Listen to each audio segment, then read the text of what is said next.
विकास विकास के नाम पे संभल के अंदर कुछ नहीं है।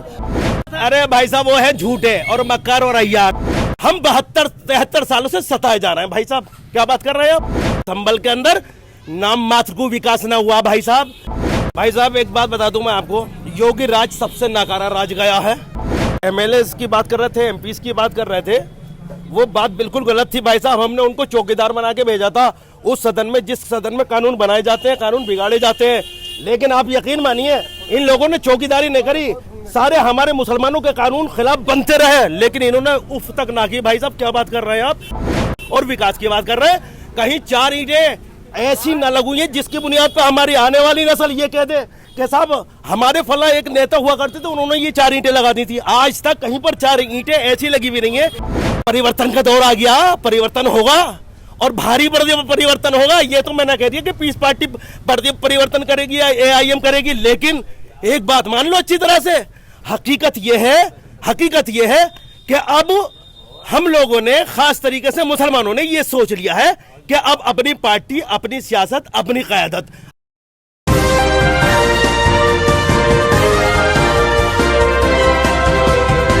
दो 2022 का चुनावी बिगुल जो है वो बज चुका है और इसी के साथ साथ अगर बात की जाए तो इस वक्त मैं संभल में मौजूद हूँ। संभल मियां मीरन शाह की मज़ार साहब के पास में मौजूद हूँ और यहाँ पर इतिहास बहुत कुछ बयां करता है, क्योंकि संभल की बात की जाए तो समाजवादी पार्टी का गढ़ है और समाजवादी पार्टी को लेकर के बात की जाए तो कई सालों तक यहाँ पर समाजवादी पार्टी रही। और विकास की बात की जाए तो कितना विकास संभल में हुआ है यहाँ की जनता से जानेंगे, क्योंकि बीते 5 साल से भारतीय जनता पार्टी की सरकार है। पर जहां मोदी जी की लहर थी वहां पर भी समाजवादी पार्टी ने अपना दमखम दिखाया, वर्चस्व दिखाया। संभल के मुसलमानों के दिल में क्या है, आज इसी को जानने के लिए मैं यहाँ मौजूद हूँ। मैं सबसे पहले आपसे जानना चाहूँगा, क्योंकि बीते 2 दिन पहले भी हमने दौरा किया, तो विकास कितना हो पाया है संभल में जिसे आप देख रहे हैं? देखिए, जब यहाँ पर समाजवादी की सरकार रही है तब यहाँ रामगोपाल यादव जैसे रहे तो उन्होंने यहाँ काफ़ी काम कराया। यहाँ एक मल्टी स्पेशलिटी हॉस्पिटल दिया और रोड स्ट्रक्चर भी काफ़ी अच्छा दिया। लेकिन उसके बाद से जब भारतीय जनता पार्टी की सरकार आई है तो यहाँ पर कोई विकास नहीं हो पाया है। अभी तक कोई विकास नहीं हो पाया है, क्योंकि लगातार यहाँ जो है सियासी जमावड़ा भी लगना शुरू हो गया है। 2 दिन पहले जो है सीएम योगी आदित्यनाथ भी आते हैं, फिर असदुद्दीन ओवैसी भी यहाँ मौजूद होते हैं और यहाँ पर सभा करते हैं। किस तरीके से देखते हैं जो वोट बैंक की राजनीति है, तमाम सियासी जमावड़ी पार्टियों का यहाँ पर अब आना जाना शुरू हो गया, कैसे देखते हैं? 2 दिन पहले सीएम योगी आदित्यनाथ जी आते हैं और मेन रोड अगर देखा जाए तो रोडों की हालत जो है वो बद से बदतर है। संभल में कितना विकास हुआ है आपके संभल में? सर, जब से ये बीजेपी की सरकार आई है उससे पहले तो काफ़ी विकास हुआ, लेकिन जब से बीजेपी की सरकार आई इन्होंने यहाँ पर पक्षपात शुरू कर दिया, क्योंकि यहाँ पर मुस्लिम आबादी ज़्यादा है। असदुद्दीन ओवैसी भी इसी वजह से अपना सेंधमारी करने के लिए यहाँ पर आते हैं कि वो मुस्लिम वोटों की सेंधमारी करें और बीजेपी को जिताने का काम उनका काम है। तो बीजेपी की वजह से ही यहाँ पर जो है विकास नहीं हो पाया है। बीजेपी की वजह से विकास नहीं हो पाया है, क्योंकि असदुद्दीन ओवैसी साहब जो हैं 2 दिन पहले यहाँ आए थे, पोस्टर को लेकर के राजनीति भी यहाँ देखने को मिली। तो क्या लगता है, क्योंकि असदुद्दीन ओवैसी जो हैं बार बार संभल के दौरे कर रहे हैं, क्योंकि 2014 में जब वोटों की बारी आई थी तो कुछ 82,000 के आसपास जो हैं वोट मिले थे और वो वोट भी एआईएमआईएम के नहीं, मतलब बर्ग साहब की वजह से वो वोट जो है एआईएमआईएम को हासिल हुए थे। क्या लगता है कि इस बार जो लगातार उनकी नज़र संभल पर है वो इसमें कामयाब होंगे? वो इसमें कामयाब नहीं होते दिखाई दे। पिछली बार भी जो उन्हें वोट मिल गया था तो वो कैंडिडेट की वजह से मिल गया था, और इस बार भी यहाँ पर जो है समाजवादी पार्टी ही सीट जो है वो निकालेगी। समाजवादी पार्टी की सीट है, क्योंकि यहाँ पर बीते कुछ दिन पहले जो देखा गया, सीएम योगी आदित्यनाथ जो हैं वो ये कहते हुए नजर आए कि समाजवादी पार्टी की जो राजनीति थी वो अब्बाजान वाली सियासत जो है उन्होंने खत्म कर दी है, क्योंकि योगी के राज में ही राशन वाशन मिलना शुरू हुआ है। कितने तथ्य हैं उनके इन दावों में? भाई साहब एक बात बता दूं मैं आपको, योगी राज सबसे नाकारा राज गया है। और जहां तक आप हमारे जो एमएलए की बात कर रहे थे, एमपी की बात कर रहे थे, वो बात बिल्कुल गलत थी भाई साहब। हमने उनको चौकीदार बना के भेजा था उस सदन में जिस सदन में कानून बनाए जाते हैं, कानून बिगाड़े जाते हैं। लेकिन आप यकीन मानिए इन लोगों ने चौकीदारी नहीं करी, सारे हमारे मुसलमानों के कानून खिलाफ बनते रहे, लेकिन इन्होंने उफ तक ना की। भाई साहब क्या बात कर रहे हैं आप, और विकास की बात कर रहे हैं। कहीं 4 ईंटें ऐसी न लगुई है जिसकी बुनियाद पर हमारी आने वाली नस्ल ये कह दे कि साहब हमारे फला एक नेता हुआ करते थे, उन्होंने ये 4 ईंटें लगा दी थी। आज तक कहीं पर 4 ईंटें ऐसी लगी हुई नहीं है जिसकी बुनियाद पे हमारे जो नेता है वो ये कह सके कि हाँ साहब हमने जो है ये काम कराया संभल के अंदर नाम मात्र को विकास ना हुआ भाई साहब। और सच्ची बात ये है, ये जो बात कर रहे हैं ना, देखो परिवर्तन का दौर आ गया, परिवर्तन होगा और भारी परिवर्तन होगा। ये तो मैंने कह दिया कि पीस पार्टी परिवर्तन करेगी या AIM करेगी, लेकिन एक बात मान लो अच्छी तरह से, हकीकत ये है कि अब हम लोगों ने, खास तरीके से मुसलमानों ने ये सोच लिया है कि अब अपनी पार्टी, अपनी सियासत, अपनी क़यादत, अपना झंडा ये होना है, हम अपनी पहचान ये होनी है। हम 72-73 सालों से सताए जा रहे हैं भाई साहब। क्या बात कर रहे हैं आप?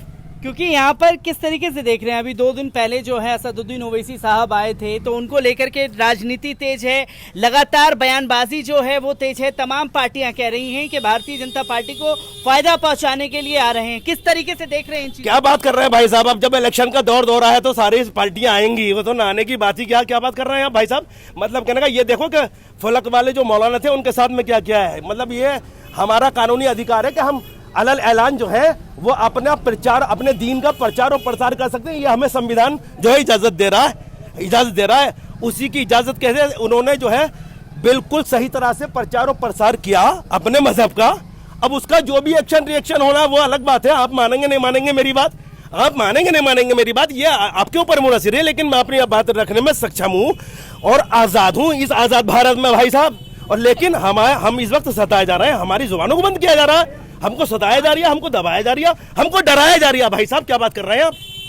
डराया जा रहा है, जो डर की सियासत लगातार तेज हो रही है, किस तरीके से देख रहे हैं उसे आप? देखिए, बीजेपी के पास कोई मुद्दा तो है नहीं, सिर्फ उनको एक मुद्दा है कि मुसलमानों को टारगेट किया जाए, और वो क्योंकि अपनी नाकामियों को छुपाना है बीजेपी को, तो इसलिए वो सिर्फ उन्हें मुसलमान टारगेट दिखाई दे रहा है। जिस तरह से देखिए अभी हुल्लत के जो है मौलाना कलीम सिद्दीकी साहब को जिस तरह से गिरफ्तार किया गया है, बिल्कुल ये संविधान के खिलाफ है, क्योंकि संविधान हमारा ये कहता है कि हम जो है ना अपने मज़हब की प्रचार और प्रसार और तबलीग हम आसानी से कर सकते हैं। आज बेरोज़गारी चरम सीमा पर है, महंगाई आप देख लें, 102 रुपये को पेट्रोल है, 90 रुपये को डीजल है। तो इन्होंने वादा तो किया था कि हम रोज़गार देंगे, लेकिन उससे कई लाखों लोगों ने अपनी नौकरियां खो दी। बीजेपी के पास कोई मुद्दा नहीं है। गैस का सिलेंडर 940 रुपये का है, इन्होंने पहले सब्सिडी दी, फिर सब्सिडी धीरे धीरे उसको हटा लिया। अब ये बताइए, जो एक गरीब औरत है जो 940 रुपये का, वो कहाँ से सिलेंडर खरीदेगी? देखिए, तेल जो है आज खाद्य तेल 120 रुपये को सरसों का तेल बिका करता था, जो गरीब आदमी अपनी सब्जी में डाल करके, अपनी दाल में डाल करके उसका टेस्ट बढ़ा लिया करता था। आज 220 रुपये को सरसों का तेल है। तो इन्होंने तो बेरोजगारी और जो महंगाई है उसको चरम सीमा पर ले गए। उस नाकामियों को छुपाने के लिए इनके पास एक सॉफ्ट कॉर्नर है, वो इनको दिखाई देता है कि ये मुसलमान जो है ना, ये बेचारे, इनको टारगेट कर लो तो किसी ना किसी सूरत से हम जो हैं हिंदुओं को पोलराइज कर लेंगे। क्योंकि योगी जी का तो ये दावा है कि उन्होंने राशन जो है घर घर तक पहुंचा दिया है, राशन जो है लोगों को दिया जा रहा है। किस तरीके से देख रहे हैं जो लगातार वो ये दावे कर रहे हैं? भाई साहब, राशन कब ना मिला, कौन से दौर में ना मिला? वो तो कह रहे हैं कि अब्बाजान की सरकार में नहीं मिला था। अरे भाई साहब, वो है झूठे और मक्कार और अय्यार। भाई साहब यकीन मानो, अगर झूठे मतलब झूठ बोलना सीखे तो हमारे भाई साहब इन्हीं लोगों से सीखे। कितने साफ झूठ बोलते हैं यार। भाई साहब, मैं 50 साल का हो गया और बचपन से राशन लेता चला आ रहा हूँ, बचपन से, और आज तक राशन ला रहा हूँ। गरीब आदमी है, मेरे माँ बाप भी गरीब थे, मैं भी गरीब हूँ, और राशन ला रहा हूँ भाई साहब। और अगर आप डॉक्यूमेंट देखना चाहते हैं तो मेरे पास में राशन कार्ड बिल्कुल बचपन से लेकर आज तक के सब मौजूद रखे, आन के देख लियो आप। तो क्या बात कर रहे हो? तो झूठे हैं भाई साहब कि ये दे रहे हैं राशन। की सियासत है वो भी तेज है। कुछ युवा भी मेरे साथ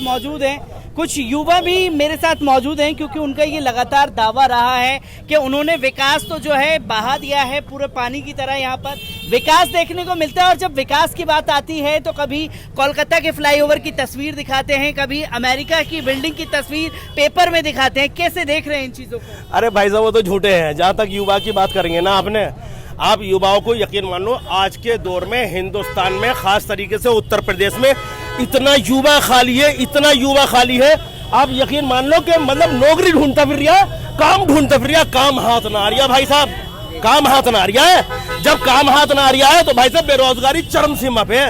यकीन मान लो, मैं भी मजदूरी करने वाला आदमी हूँ, मैं जिस मजदूरी को 100 रुपए में करता था, आज 25 रुपए में करने को तैयार बैठा हूँ। कोई करा रहा मजदूरी मुझसे, बिल्कुल सच्ची बता रहा हूँ, कोई मजदूरी मिल जाए, थोड़ी मिल जाए, कर लूंगा। ये पोजीशन आ गई है। क्या बात कर रहे हैं आप? बेरोजगारी जो है वो चरम सीमा पर है। मैं आपसे भी ये जानना चाहूंगा, क्योंकि लगातार जो है समाजवादी पार्टी का जो है वर्चस्व रहा है, यहाँ समाजवादी पार्टी के राज में विकास हुआ है। देखिए भाई साहब सुन लीजिए, ऐसा है, हमारा जो संभल है वो ज्यादातर अनएजुकेटेड है। जो मतलब पीछे सर्वे हुआ है उसमें सबसे पिछड़ा जो उसमें रह गया है, मतलब एजुकेशन में, वो संभल रह गया है। संभल की जनता बिल्कुल सच्ची बात यह है कि बहुत भोली भूरी, बहुत भोली, इतनी भोली है कि जिसने यकीन, इधर देखिए भाई साहब, इधर देखिए भाई साहब, इतनी भोली जनता है कि जिधर को जिसने हाँक दिया उधर को हाँक गए, और ऐसा होता चला आया। लेकिन सच्चाई यह है कि अब संभल का जो नौजवान है वो पढ़ने लिखने की तरफ आ गया, उसकी सोच बदल गई है, नौजवान की सोच बदल गई है, हिंदुस्तान की सोच को बदल देगा और आपकी सरकार भी बदल देगा, देख लेना। आपके मैं आपसे जानना चाहूंगा संभल का विकास कितना हुआ है, क्योंकि बीते कुछ सालों से लगातार ये दावा है कि विकास किया जा रहा है। संभल में सबसे पहली बात तो लाइट 24 घंटे बरकरार है। जिस एरिया में आप खड़े हो कम से कम 20 मकान बने हुए, बीजेपी की सरकार के दिए हुए मकान है, यहीं 20 मकान कम से कम होंगे। और बहुत से लोगों, गरीबों आदमियों को खाते में पैसा आना, बहुत से पैसों को बहुत फैसिलिटी है संभल के अंदर, समझिए ना। यहाँ भी पीछे 2 साल पहले, अभी 1 साल पहले लॉकडाउन हुआ, किसी नेता ने आकर हमसे पूछा तेरे यहाँ खाने को है या ना है, किसी भी नेता ने आके, आज इलेक्शन में आ जाएगा तो चलो। अब इलेक्शन के टाइम पर जो है नेताजी यहाँ आ रहे हैं, जैसे कि इन्होंने कहा कि 24 घंटे जो बिजली है वो दी गई है, रोडवेज की जो सुविधा है वो सुधरी है, किस तरीके से देख रहे हैं? अरे किसने बताया रोडवेज की सुविधा सुधर गई भैया? अरे भैया रोडवेज हमारे यहाँ संभल में किराए पे है, और किराए का रोडवेज जो है वो भाई साहब वो देख लो कितना जर्जर है, ठिकाने ना। यकीन मानिए रोडवेज जो है, रोडवेज की हालत ये है यहाँ पर, वैसे जिला है, कहने को जिला है, लेकिन रोडवेज की हालत ये है, किराए की रोडवेज है, और उसमें आप सुविधा जाके देख ले, कोई सुविधा नहीं है। यहाँ से करीब में है रोडवेज, आज तक रोडवेज बनी ना है भाई साहब, बिल्कुल ना बनी है, यकीन मानो। और सुन लीजिए मेरी बात को, और सुन लीजिए, डग्गा मार वाहनों में सफर करना पड़ लिया भैया, छोटी छोटी गाड़ियों में भूसे की तरह से भर जाओ, और जब जामे यहाँ ना है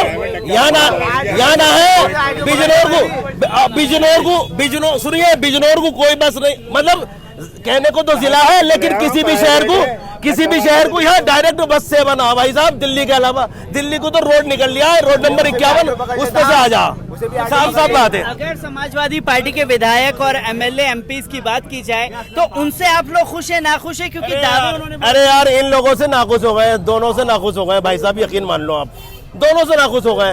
अब तो तीसरा चेहरा लाएंगे भाई साहब, बहुत बढ़िया लाएंगे, और अपने झंडे के साथ लाएंगे, अपनी पहचान के साथ लाएंगे। देखिए भाई साहब, विकास तो केवल बीजेपी के शासनकाल में कागजों पर हुआ है। ये कागजों पे कार्रवाई करते हैं कि हमने 50 लाख नौकरी दी, हमने 40 लाख नौकरी दी। विकास के नाम पर जीरो विकास हुआ पूरे उत्तर प्रदेश में। रहा अखिलेश की सरकार में गेहूं और चावल बांटने का, गेहूं चावल से केवल आम आदमी का पेट नहीं भरता। सिलेंडर 950 रुपए का, डीजल आसमान कीमतें छू रहा है, पेट्रोल की स्थिति आप बताइए, रोडवेज का निर्माण देखिए आप कैसा है यहाँ पर। केवल कागजों में कार्रवाई है, कहाँ हमने विकास किया है? कागजों में कार्रवाई समाजवादी पार्टी की सरकार में हुआ था। मैं ये आपसे जानना चाहूंगा, क्योंकि सीएम योगी आदित्यनाथ जी ने बयान दिया कि अब्बाजान की जब सियासत थी तो राशन नहीं मिलता था। क्या राशन मिलता था पहले आप लोगों को? ना, 2 महीने के अंदर 5 किलो गेहूँ, 6 किलो गेहूँ, बस 2 महीने में। देखिए राशन तो ये लॉकडाउन की वजह से पब्लिक बेरोजगार हो गई है, पब्लिक आवाज न उठा पाए, इसलिए ये राशन बांटा जा रहा है। आप देखिए नौजवान लड़के सब बेरोजगार हो गए, नौजवान लड़के तमाम फैक्ट्रियां बंद हो गई है, जितने भी नवयुवक हैं हमारे युवा भाई हैं वो सब बेरोजगार हो गए। समाजवादी पार्टी अस्पताल की ये हालत है, अस्पताल की कि यहाँ पे अगर कोई मर जाए तो ये पता न चलेगा उसका क्या असर होना है। अस्पताल को कहते थे चेयरमैन भी और सब लोग ये एमएलए जितनी भी सरकारें आई सब बेकार है। अस्पताल में कोई सुविधा नहीं है, कोई मशीनरी ऐसी नहीं है जिससे अल्ट्रासाउंड हो सके या कोई इस तरह की। अस्पताल में कोई मशीनीकरण नहीं हुआ है। किसी नेता ने कुछ न किया। आज तक किसी नेता ने कुछ नहीं किया है। संभल में मैं मौजूद हूँ। संभल में आपके कितना विकास हुआ है, क्योंकि दावे बहुत बड़े बड़े किए जा रहे हैं। विकास के नाम पे संभल के अंदर कुछ नहीं है। आप अगर रेशियो देखें, पिछले 5 साल की सरकार ने जो काम किए हैं उनको गिनाएं या उनकी महंगाई का रेशियो ले। आज की महंगाई का रेशियो आप देख लीजिएगा, हर चीज में दलहन में ले लीजिएगा, तिलहन में ले लीजिएगा, पेट्रोल में ले लीजिएगा, कितने अनुपात में ये महंगाइयाँ बढ़ी हैं। क्या पिछली कितनी सरकारें पंचवर्षीय योजना में आज तक ऐसा हुआ है जितनी इन पंचवर्षीय योजना में महंगाई का रेशियो बढ़ा है? ये बताया सरकार। सिर्फ जुमलाबाजी, सिर्फ हिंदू मुस्लिम को लड़ाने की और हिंदू को एक तरफ और मुसलमान को एक तरफ करने की अलावा कुछ नहीं करना है इन्हें। मैं एक आखिरी सवाल आप लोगों से लेना चाहूंगा, क्योंकि ये दावा किया जा रहा है कि मुसलमान जो है वो डरा हुआ है। क्या मुसलमान डरा हुआ है? ये डर की सियासत पर ये अपनी ताकत दिखा पाएंगे, जो लगातार बताने की कोशिश कर रहे हैं कि मुसलमान सबसे पहले गुंडागर्दी खत्म हुई। सबसे बढ़िया बात ताकत तो मुसलमानों को सिर्फ अल्लाह ताला दिखाएगा। ये सिर्फ मुसलमानों को नीचा दिखा रहा है और भाजपा के जितने भी लोग हैं सिर्फ एक तरफ होकर के अपनी एक तरफ हिंदूवादी एक तरफ करना चाहते हैं और मुसलमानवादी एक तरफ करना चाहते हैं, क्योंकि रेशियो को जो है उत्तर प्रदेश के अंदर हिंदुओं का ज़्यादा है। अगर हिंदू एक तरफ हो जाता है तो ये चाहेंगे कि हमारी भाजपा की फिर सरकार बन जाएगी। अब कैसे ये 100 का आंकड़ा पार नहीं करेंगे? आप देख लें, इनकी सीटें 100 से आंकड़ा पार नहीं कर पाएंगे। इस बार सीटें जो हैं वो 100 के आंकड़े के पार भी नहीं हो पाएंगी। संभल की जनता जो है वो मेरे साथ मौजूद थी, जो लगातार यहाँ के विकास की पोल भी खोल रही है। जो दावे सिर्फ कागजी तौर पर हो रहे हैं, उन कागजों की सच्चाई जमीन पर आने के बाद ही आप लोगों को पता लगेगी। और मैं ये भी कहना चाहूंगा कि जो तमाम मीडिया कर्मी हैं वो एक बार संभल का दौरा जरूर करें और संभल के दिल में क्या है उसे जानने की कोशिश करें।